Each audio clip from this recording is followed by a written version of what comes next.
Ее бросили в день свадьбы.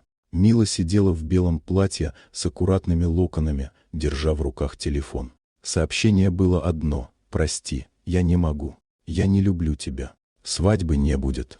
Мир рушился мгновенно. Мечты, платья, кольца — все исчезло нажатием пальца. Слезы, смятение и смущение. Она ушла из зала, скрылась в комнате для персонала, рыдая в подушку. Отец попытался утешить: «Вернемся домой, все пройдет». Но как пережить предательство, когда все об этом уже знают, а фотографии в газетах называют свадьбой года, отмененной в последний момент? Прошло 3 месяца. Мила переехала в маленькую квартирку в Берлине, оставила работу в галерее и теперь была обычной официанткой в кафе на углу. Каждый день она садилась на автобус, пока однажды дождь задержал рейс. На остановке рядом сел молодой человек в потертой куртке и с капюшоном. «Возьмешь зонт?» — предложил он с улыбкой. «Нет, спасибо», — тихо ответила Мила. Он настоял, не торопя, представился: «Лео, дворник неподалеку». Он не спрашивал о прошлом, не смотрел на нее, как на бывшую невесту миллионера, просто улыбался и говорил. С этого дня они часто встречались. Он приносил чай, рассказывал о своей работе, а она впервые за долгое время смеялась. Через месяц они гуляли в парке, сидя на старом пледе с чашками горячего чая. «У меня ничего нет», — сказал он. «Ни машины, ни квартиры». «А мне и не нужно», — ответила Мила. «Главное, чтобы рядом был человек». «Ты не такая, как все», — добавил он тихо. «И это меня пугает». Они не спешили с романтикой, держались за руки и просто были рядом. Так началась их история. Прогулки по скверам, чай на скамейках, наблюдение за звездами. Она не знала, где он живет.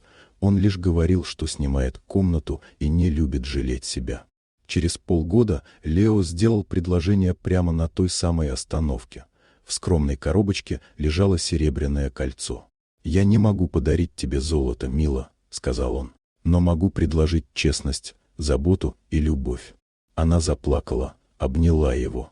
Свадьба была скромной. Отец, пара друзей и белые платья, шитые тетей. Лео пришел в пиджаке, который был велик, но в глазах у него было то, что не купишь за деньги.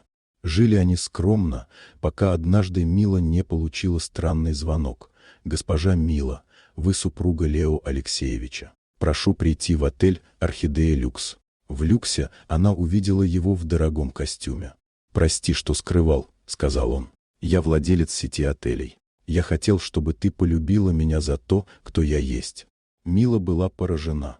Он объяснил, что боялся открыться после предательства в прошлом. Она обняла его, шепча: «Я бы вышла за тебя даже дворником». Сейчас, спустя 2 года, они живут просто. Мила управляет благотворительным фондом, помогая девушкам, пережившим предательство. Лео по-прежнему ходит на свои обычные прогулки, они вместе посещают парк, где начиналась их история. «Помнишь, я был таким глупым?» — спрашивает он, улыбаясь. «Нет», — отвечает Мила, — «ты был настоящим. И именно за этого настоящего я влюбилась». И на той самой автобусной остановке снова слышится скрип тормозов. Место, где началась их настоящая любовь.